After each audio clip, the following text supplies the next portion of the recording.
بسم اللہ الرحمن الرحیم اللہم صلی علی محمد وعلی آل محمد کما صلیت علی ابراہیم وعلی آل ابراہیم انک حمید مجید اللہم بارک علی محمد وعلی آل محمد کما بارکت علی ابراہیم وعلی آل ابراہیم انک حمید مجید۔ مرنے کے بعد کیا ہوگا کہ درس میں ہم لوگ چل رہے ہیں۔ آج انشاءاللہ حصہ 8واں سنیں گے، اور یہ جو حصہ چل رہا ہے یہ احوال برزخ کے تعلق سے ہے، جو مرنے کے بعد قبر میں جو زندگی آئے گی، جب تک کہ قیامت میں نہیں ہوں گے، اور جب تک کہ ہم وقت گزاریں گے قبر کے اندر، جو ہماری زندگی ہوگی اس کے تعلق سے ہم احوال برزخ کہتے ہیں۔ اسے برزخ اس کا لقب دیا ہے، برزخ اس زمانے کو برزخ کہتے ہیں جو مرنے کے بعد سے قیامت تک سامنے آنے والے اللہ کے سامنے کھڑے ہوں گے انشاءاللہ۔ تو اس وقت جو زندگی ہماری گزرے گی کیسی گزرے گی، اس کو برزخ کہا گیا ہے۔ چلیے سنتے ہیں اس تعلق سے کہ احوال برزخ میں چغلی کرنے والے اور پیشاب سے نہ بچنے والوں کا حل کیا ہوگا۔ حضرت ابن عباس رضی اللہ عنہ سے روایت ہے کہ حضرت رسول کریم صلی اللہ علیہ وسلم کا 2 قبروں پر گزر ہوا۔ آپ نے ارشاد فرمایا کہ ان کو عذاب ہو رہا ہے، اور کسی بڑی مشکل یا بڑے کام سے نہیں ہو رہا ہے، کسی وجہ سے نہیں ہو رہا ہے، مگر بہت معمولی باتوں سے عذاب ہو رہا ہے جن سے وہ بچ سکتے تھے۔ چلیے سنتے ہیں کیا ہے۔ پھر آپ صلی اللہ علیہ وسلم نے ان دونوں کے گناہوں کی تفصیل بتائی۔ ان دونوں میں ایک پیشاب کرنے سے پردہ نہیں کرتا تھا، اور ایک روایت میں ہے کہ پیشاب سے بچتا نہیں تھا، اور یہ دوسرا چغلی کرتا پھرتا تھا۔ بہت معمولی چیز ہیں۔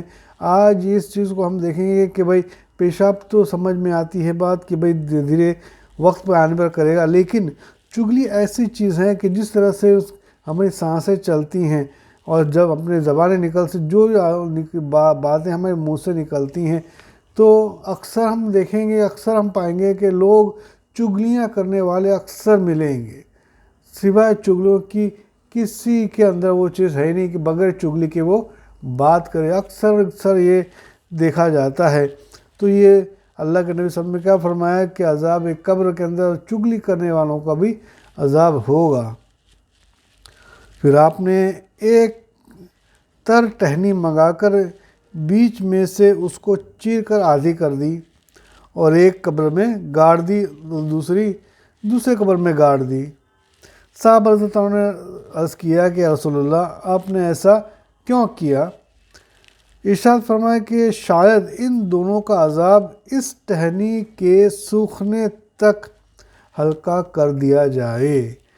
یہ 2 چیزیں ایسی ہیں جو قبر میں عذاب لانے والی چیزیں ہیں، جو ہم معمولی سمجھتے ہیں، اور ہم معمولی باتوں میں بتاتے بھی ہیں لیکن چغلی نہیں سمجھتے، لیکن یہ چغلی ہی ہوتی ہے۔ کسی کی کوئی چیز کی برائی کرو یا نہیں کرو، کسی اچھائی کرو تو بھی ایک چیز ہوتی ہے۔ اللہ ہم سب کو حفاظت فرمائے۔ چلیے سنتے ہیں کہ ایسے بہت کیسے ایسے خاص کام ہیں جن کی وجہ عذاب قبر ہوتا ہے، جس میں خاص عذاب دیا جاتا ہے۔ چلیے سنتے ہیں۔ بخاری شریف میں ایک لمبی روایت ہے جس میں اللہ کے رسول صلی اللہ علیہ وسلم نے ایک خواب روایت کیا گیا ہے، جس میں برزخ کی دنیا میں 2 خاص عذابوں کا ذکر ہے، کہ ایسے 2 عذاب ہیں جس کا ذکر کیا گیا ہے۔ آپ صلی اللہ علیہ وسلم نے فرمایا کہ میں نے آج رات خواب دیکھا کہ 2 آدمی میرے پاس آئے اور میرا ہاتھ پکڑ کر مجھ کو ایک مقدس یعنی کہ پاک زمین کی طرف لے چلے۔ دیکھتا کیا ہوں کہ ایک آدمی بیٹھا ہوا ہے اور دوسرا کھڑا ہے، اور اس کے ہاتھ میں لوہے کا زنبور ہے۔ اس بیٹھے ہوئے شخص کے کلے کو چیر رہا ہے، یہاں تک کہ گدی تک پہنچ جاتا ہے۔ پھر دوسرے کلے کے ساتھ بھی یہی معاملہ کرتا ہے، اور پہلا کلہ اس کا ٹھیک ہو جاتا ہے۔ وہ پھر اسی پہلے کلے کے ساتھ ایسا ہی کرتا ہے جو چیرنے والی چیز پہلے کی تھی اس نے۔ میں نے پوچھا کہ یہ کیا بات ہے؟ وہ دونوں بولے آگے چلو۔ ہم آگے چلے، یہاں تک کہ ایک ایسے شخص پر گزر ہوا جو لیٹا ہوا ہے اور اس کو پتھر سے اس لیٹے ہوئے آدمی کا سر پھوڑ رہا ہے۔ ہم آگے چلے تو ایسے شخص پر گزرا جو لیٹا ہوا ہے اور اس کے پتھر سے اس کے لیٹے ہوئے آدمی کا سر بہت زور سے پھوڑتا ہے۔ جب وہ پتھر اس کے سر پر دے مارتا ہے تو پتھر لڑک کر دور جا گرتا ہے۔ جب وہ اس کو اٹھانے کے لیے جاتا ہے، جو ابھی تک لوٹ کر اس کے پاس آنے بھی نہیں پاتا تھا، تو اس کا سر پھر جیسا تھا ویسا ہو جاتا ہے، پھر اس کو اسی طرح پھوڑتا ہے۔ میں نے پوچھا کہ یہ کیا بات ہے؟ وہ دونوں بولے آگے چلو، یہاں تک کہ ہم ایک غار پر پہنچے جو تندور کی طرح تھی، اوپر بہت تنگ اور نیچے سے چوڑا تھا۔ اس میں آگ جل رہی تھی اور اس میں بہت سے ننگے مرد اور عورتیں بھری ہوئی تھی۔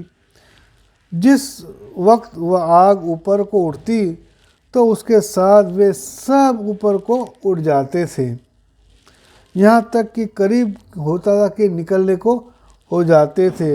پھر جس وقت آگ بیٹھتی تو وہ سب نیچے کو آ جاتے تھے۔ میں نے پوچھا یہ کیا بات ہے؟ وہ دونوں بولے آگے چلو۔ ہم دونوں آگے چلے یہاں تک کہ ایک خون کی نہر پر پہنچے۔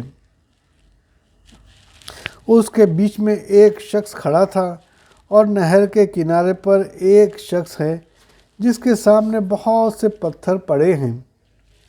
وہ نہر کے اندر آنے والا شخص نہر کے کنارے کی طرف آتا ہے۔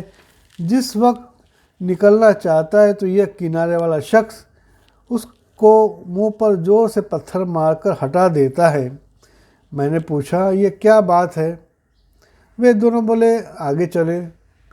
ہم آگے چلے یہاں تک کہ ایک ہرے بھرے باغ میں آ پہنچے۔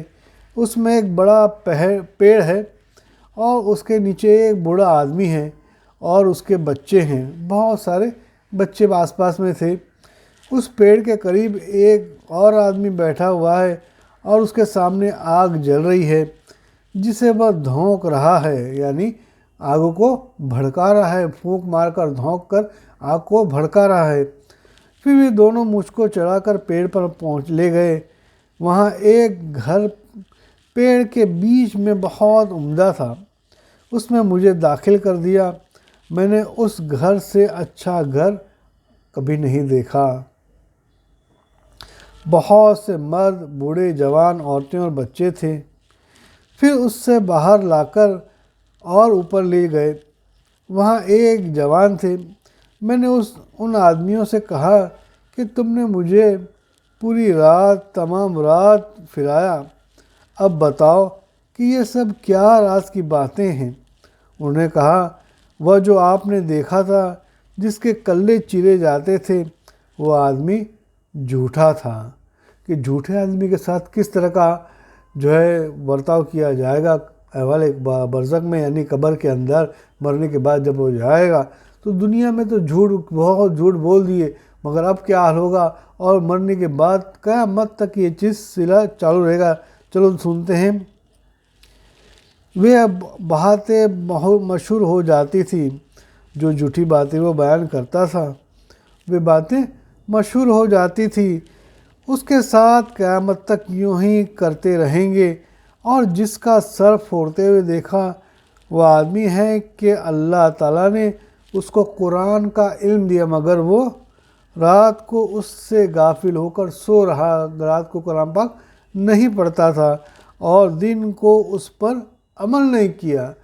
قرآن پاک جو کہ پورا کا پورا اللہ کی طرف سے حکم ہے، اللہ کا حکم ہے کہ جس پر ہم انسان دنیا میں رہ کر کے اس کو پڑھے تاکہ اللہ کا ذکر ہو اور اس کو سمجھیں تاکہ اللہ کے حکم کو سمجھے اور اس پر عمل کرے تاکہ اللہ کے پیارا بن جاوے، اللہ کے قریب بن جاوے۔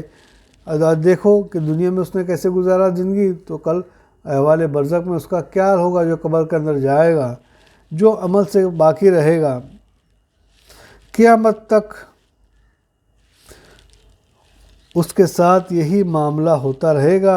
اور جن کو آپ نے آگ کے گارے میں دیکھا وہ زنا کرنے والے لوگ ہیں۔